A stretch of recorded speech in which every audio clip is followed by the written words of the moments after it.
ज़िंदगी ख़ुदा तरफ़ां ॾिनल अनमोल तोहफ़ो आहे, पर जॾहिं ज़िंदगीअ में को सुकून न हुजे पोइ ज़िंदगी जीअण जो भला कहिड़ो फ़ाइदो। इंसान फितरी तरह लिहाज़ सां ख़ुशि हूंदो आहे, पर हिन मासूम जे अखियुनि में जीअण जी आस ख़त्म बणिजी चुकी आहे।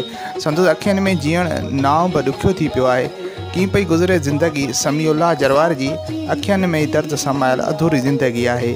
थैलेसेमिया जी बीमारी में मुब्तला ही मासूम ज़िंदगीअ मां काफ़ी हद ताईं मायूस थी चुको आहे। कैसे बदीन थैलेसेमिया सेंटर ते हर महीने रत लगदो आहे।